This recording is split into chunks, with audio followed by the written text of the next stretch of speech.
प्रशांत किशोर तो बिहार में फेल हो गए, लेकिन उधर आप ओवैसी को देखिए। ओवैसी ने बिहार में गजब धमाका किया।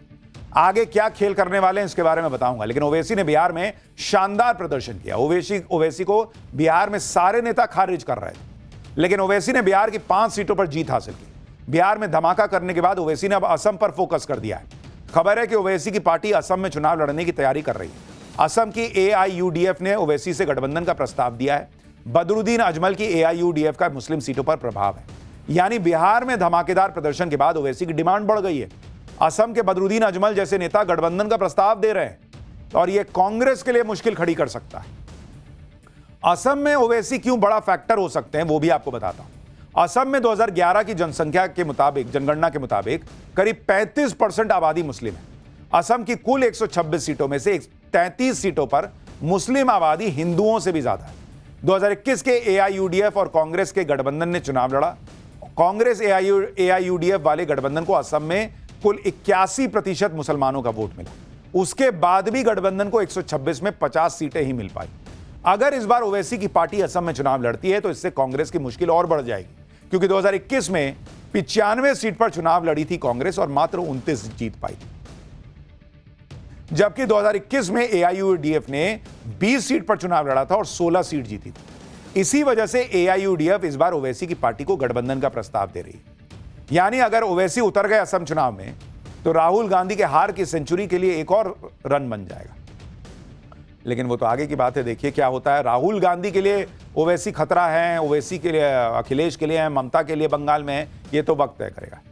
देखिए आज 2 नामों की बड़ी चर्चा हो रही है। एक है प्रशांत किशोर, दूसरे हैं असदुद्दीन ओवैसी।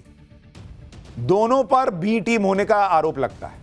प्रशांत किशोर के चुनाव में फेल होने और उधर ओवैसी जो खेल कर रहे हैं उसके बारे में आज आपको विस्तार से बताऊं, क्योंकि जब से बिहार के नतीजे आए तब से प्रशांत किशोर तो कहीं निकल नहीं रहे थे। लोग प्रशांत किशोर को ढूंढ रहे थे कि भाई साहब हैं कहां।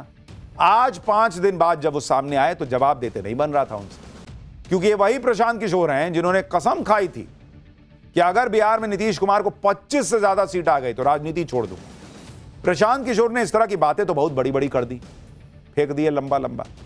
उनके बारे में कहा गया वो तो चुनावों के चाणक्य हैं। कहा जाता कि नरेंद्र मोदी को चुनाव जितवा चुके हैं। जो अपना चुनाव लड़ नहीं पा रहे, जीत नहीं पा रहे, उन्होंने तमगा खुद ले लिया है कि मैं नरेंद्र मोदी को इन्होंने चुनाव जितवाया। ममता बनर्जी को चुनाव जितवा चुके हैं। बिहार में तो गर्दा ही उड़ा देंगे पब्लिक सोच रही थी, लेकिन बिहार ने ऐसा पटका पीके की पॉलिटिक्स को, ऐसा झटका कि गर्दा मोदी नीतीश ने उड़ा दिया और खिल्ली उड़ रही है प्रशांत किशोर जैसों। आज आपको बताऊंगा कि राजनीति छोड़ने की कसम खाने वाले प्रशांत किशोर जब 5 दिन बाद सामने आए तो ऐसा क्या कहा कि उनकी और बेइज्जती हो रही है। पीके जो चुनावी पैंतरे चलाकर भी फ्लॉप हो गए, उन्हीं चुनावी पैंतरों के बिना ओवैसी ने कैसे धमाके किए। बिहार में जबरदस्त कामयाबी के बाद ओवैसी अब कहां कहां मॉल बना रहे हैं और किस किस को डैमेज करेंगे, ये सब आज आपको दिखाऊंगा। लेकिन पहले एक ट्रेलर देखिए।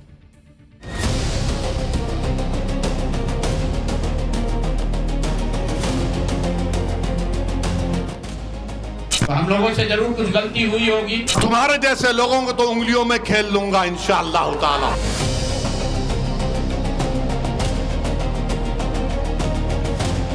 आपने कहा था कि 25 से ज्यादा आएगा तो आप संन्यास ले लें। तो भैया किस पद पर हैं जिससे मैं इस्तीफा दे दूं?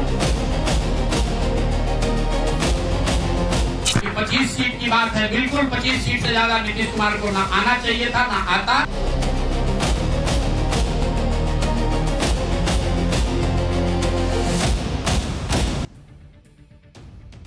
बिहार चुनाव के बाद कोई नरेंद्र मोदी की बात कर रहा है, कोई नीतीश कुमार की बात कर रहा है, कोई तेजस्वी यादव की बात कर रहा है, कोई राहुल गांधी की बात कर रहा है, लेकिन इसके बीच लोग प्रशांत किशोर को भूले नहीं हैं।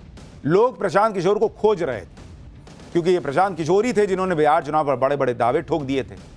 कहा था कि नीतीश कुमार को 25 सीट भी नहीं आएगी, अगर नीतीश कुमार को 25 सीट से ज्यादा आ गई तो मैं राजनीति से संन्यास ले लूंगा। प्रशांत किशोर ने यह बात एक बार नहीं कई बार कही। ये बात लोगों के दिमाग में फिट हो गई, इसलिए जब बिहार का रिजल्ट आया तो लोग पूछने लगे कि अरे भाई साहब वो कहाँ है वो प्रशांत किशोर, 25 सीट से ज्यादा जेडीयू को आने पर रिटायर होने वाले थे, बहुत दिन तो ये दिखे नहीं। अब जब प्रशांत किशोर सामने आए तो कह रहे हैं कि इस्तीफा क्यों दें, वो तो किसी पद पे है ही नहीं, क्या करना है उनको। सुनिए जरा प्रशांत किशोर संन्यास के सवाल पर अब क्या जवाब दे रहे हैं। आपने कहा था कि 25 से ज्यादा आएगा तो आप संन्यास ले लें। तो भैया किस पद पर हैं जिससे मैं इस्तीफा दे दूं? अगर किसी पद पर हैं ये तो नहीं कहा था कि बिहार छोड़कर चले जाएंगे, बिहार में रहेंगे और राजनीति नहीं, बिल्कुल बिल्कुल, अरे भाई एक मिनट, बिल्कुल राजनीति छोड़ देंगे, राजनीति छोड़े हुए हैं, हम तो राजनीति करते ही नहीं हैं, लेकिन ये नहीं कहा है ना कि बिहार के लोगों की बात कहना छोड़ देंगे। कह रहे हैं कि राजनीति करते ही नहीं है, तो पार्टी किस लिए बनाए थे? कौन बात का पार्टी बनाए थे? पॉलिटिकल पार्टी नहीं है। वोट किस बात का मांग रहे थे जब पॉलिटिक्स नहीं करते? आप देखिए कि 14 नवंबर को रिजल्ट आया और उसके बाद से पीके गायब हो गए। अब कह रहे हैं कि मैं कौन से पद पे था जो इस्तीफा दे दूं। अरे उसी पद से इस्तीफा दीजिए जिसका दावा ठोके थे कि 25 से ज्यादा सीट नीतीश कुमार को आई तो मैं राजनीति छोड़ दूंगा। तब बोलते वक्त नहीं समझ में आ रहा था कि मैं किस पद को छोड़ूंगा जब मेरे पास कुछ आइए नहीं है। अपनी बात पर कायम है। वो कह रहे हैं, प्रशांत किशोर ने संन्यास लेने वाली बात पर कहा कि अपनी बात पर कायम हूं मैं। नीतीश कुमार ने 10-10 हजार रुपए देकर वोट खरीदा है। अगर नीतीश कुमार अगले 6 महीने में महिलाओं को 2-2 लाख रुपया दे देते हैं तो वो राजनीति से संन्यास ले लेंगे। गजब यूटर्न मारे हैं बॉस कि पहले 25 से ज्यादा सीट आ गई तो वो संन्यास लूंगा, फिर कहेंगे ना 2-2 लाख दीजिए तब लूंगा संन्यास। उसके बाद कह रहे हैं कि भाई कहेंगे कि ये करिएगा तो वो तब संन्यास लूंगा। प्रशांत किशोर जब 25 सीटों की भविष्यवाणी कर रहे थे तब तक तो बिहार में 10,000 रुपए वाली स्कीम लागू हो चुकी थी। तब इनको नहीं समझ में आ रहा था कि 10-10 हजार रुपए में वोट बिक रहा है। और अब चुनाव हार गए तो बिहार के वोटर को बिका हुआ बता रहे हैं कि 10,000 रुपया में बिहार का वोटर बिक गया इसलिए हमको वोट नहीं दिया। ये तो बिहार का वोटर को पूछना चाहिए इनसे। अपनी बात पर प्रशांत किशोर फंस रहे हैं तो कह रहे हैं कि बिहार में पैसा बांटकर वोट खरीदा गया। बिहार के वोटर का अपमान कर रहे हैं भाई। सुनिए क्या बोल रहे हैं। कई लोगों का सवाल है नीतीश कुमार को 25 सीट आने की बात है, तो मैं आपके सामने घोषणा कर रहा हूं कि जो 25 सीट हमने बात कही थी उस पर बिल्कुल कायम है। अगर नीतीश कुमार ने उनकी सरकार में ये वोट खरीदा नहीं है, इनको 2-2 लाख रुपए दे दे, मैं बिल्कुल राजनीति से संन्यास ले लूंगा, उसमें कहीं कोई दिक्कत नहीं है। आपका अगर ये सवाल है कि 25 सीट की बात है, बिल्कुल 25 सीट से ज्यादा नीतीश कुमार को ना आना चाहिए था, ना आता। एक ही फैक्टर है, ये पैसा बांटकर जो वोट आपने खरीदा है, खरीदने का आप पर इल्जाम है। प्रशांत किशोर कह रहे हैं कि 2-2 लाख रुपया जो है वो सबके अकाउंट में डाल दीजिए। क्यों डाल दीजिए जब ऑलरेडी क्लियर है कि 10-10 हजार रुपया दिया गया है कि भाई आप अपना कुछ रोजगार शुरू कीजिए, उसमें जो अच्छा करेगा उसको 2-2 लाख रुपया से और मदद की जाएगी। तो सबके अकाउंट में 2 लाख रुपया क्यों देंगे? सीधा बोलिए ना भाई हमको नहीं रिटायर होने का मन है, तो हम झूठे कोई भी ऐसा क्लॉज लगा देंगे कि आप करिए नहीं पाइएगा। और अब कह रहे हैं कि मैं संन्यास ले लूंगा। अभी कह रहे थे कि मैं तो पॉलिटिक्स करता ही नहीं हूं, संन्यास किस चीज से लूं? तो पहले मन बनाइए कि पॉलिटिक्स कर रहे हैं कि नहीं कर रहे हैं। संन्यास लेंगे तो काहे से लेंगे? क्योंकि फिर मान लीजिए वो हो जाएगा तो कहेंगे कि मेरे पास तो कोई पद ही नहीं है, मैं इस्तीफा किस चीज से दूं? हवाई बातें प्रशांत किशोर कर रहे हैं। सोच रहे थे कि मैं बोल दिया हो जाएगा, जैसे बंगाल में एक बार इन्होंने कहा था कि बीजेपी 100 नहीं क्रॉस करेगी, 77 आई तो लोगों को लगा कि अरे बाप रे, जो बोले वही हो गया। उल्टा इनका दाव उल्टा पड़ गया। कैसे उल्टा पड़ा आगे बताऊंगा। प्रशांत किशोर अब 10,000 रुपए की स्कीम का बहाना बना रहे हैं, लेकिन माहौल तो इन्हें पहले ही पता था, शायद इसलिए वो खुद चुनाव ही नहीं लड़े। कहा था कि खुद चुनाव लड़ेंगे तो पार्टी के दूसरे कैंडिडेट्स के लिए प्रचार कौन करेगा। जब ऐसा प्रचार किए कि एक को सीट नहीं आई तो इससे अच्छा खुदे लड़ लेते। पार्टी का क्या हाल हुआ आप इनके देखिए। जन सुराज पार्टी का हाल क्या है। पीके की पार्टी, इनका हाल क्या हुआ जन सुराज का इस चुनाव में। चुनाव लड़े 238 सीट पे, 238 सीट पर, ठीक है। इनकी जमानत जब्त हो गई, 236 सीट पे बॉस, 236 पे जमानत जब्त हो गया। कहे कि मैं चुनाव इसलिए नहीं लड़ रहा हूं कि बाकी जगह प्रचार कौन करेगा। अरे नहीं करते अच्छा है, आप तो जन सुराज के राहुल गांधी साबित हो गए। नोटा से कम वोट कितनी सीट पे मिले इनकी पार्टी को? 61 सीट पर। नोटा से भी कम वोट मिला है। और थर्ड और फोर्थ पोजीशन पर कितनी सीट पर रहे? 122 सीट पर ये तीसरे या चौथे नंबर पर है।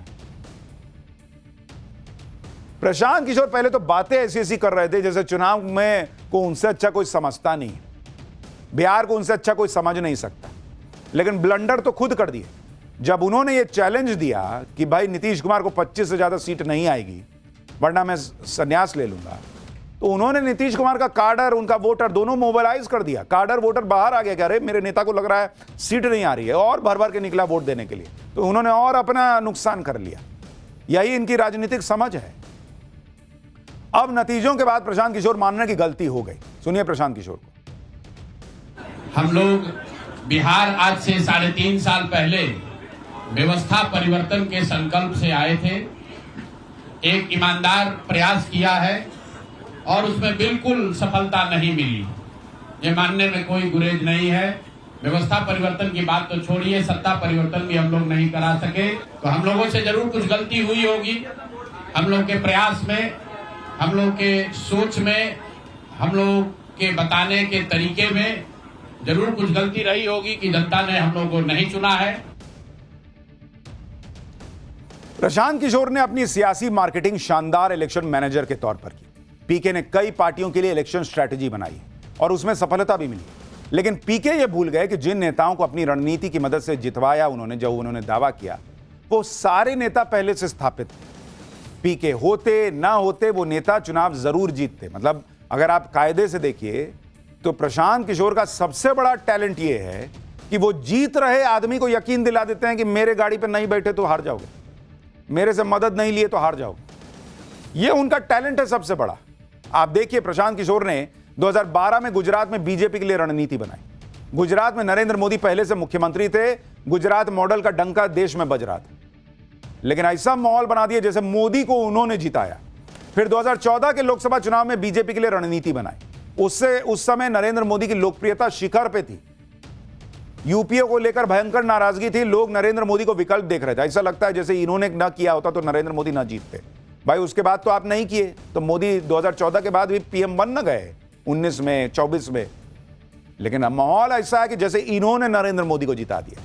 फिर 2015 में बिहार में महागठबंधन के लिए रणनीति बनाई। नीतीश कुमार भी पहले से मुख्यमंत्री थे। जब उसके 10 साल बाद एंटी इनकम्बेंसी नहीं है तो 2015 में क्या ही रही होगी। तो उस वक्त भी माहौल ऐसा बना है जैसे नीतीश कुमार को यही जिता दिए। दूसरा, बिहार की पब्लिक इनसे पूछे कि जब 2015 में नीतीश कुमार का काम इनको ठीक लग रहा था तो 25 में क्यों कह रहे हैं कि खराब काम किए हैं। और ये तो 2018 में मेरे ख्याल से उसी के आसपास जेडीयू में चले गए थे। तो नीतीश कुमार इतना खराब काम कर रहे थे तो 2 साल 1.5 साल उनकी पार्टी में उपाध्यक्ष बन के क्या कर रहे थे। 2017 में पंजाब में कांग्रेस के लिए रणनीति बनाई। कैप्टन अमरिंदर सिंह भी जाने माने नेता थे। उस वक्त अमरिंदर सिंह के लिए गजब का माहौल था। 2020 में दिल्ली में केजरीवाल के लिए रणनीति बनाई। केजरीवाल भी पहले से मुख्यमंत्री थे। उस वक्त बीजेपी और कमजोर थी, कोई केजरीवाल से टक्कर लेने वाला नहीं था। तब तक शीश महल का कांड भी नहीं हुआ था। 2021 में तमिलनाडु में स्टालिन के लिए रणनीति बनाई। स्टालिन पूर्व सीएम करुणानिधि के बेटे हैं, स्थापित नेता हैं। 2021 में ही पीके ने बंगाल में ममता बनर्जी के लिए काम किया। ममता बनर्जी को वहां कोई जो है हिला नहीं पा रहा इतने साल से, लेकिन माहौल ऐसा बनाया कि जैसे यही ममता बनर्जी को जिता दी। ये नहीं बताया कि इनके रणनीतिकार रहते हुए बीजेपी की सीट 3 से 77 हो गई। यानी जीत रहे नेता के लिए चुनाव मैनेजमेंट करके उसे जिता देना, यह प्रशांत किशोर की खासियत है। लेकिन इसमें भी पावर लगता है कि जो जीत रहा है उसको कन्विंस करना कि हार जाओगे। टैलेंट है बॉस। अगर हारे हुए नेता को पीके जिताते तो कहा जाता कि उन्होंने कुछ बड़ा करके दिखाया है।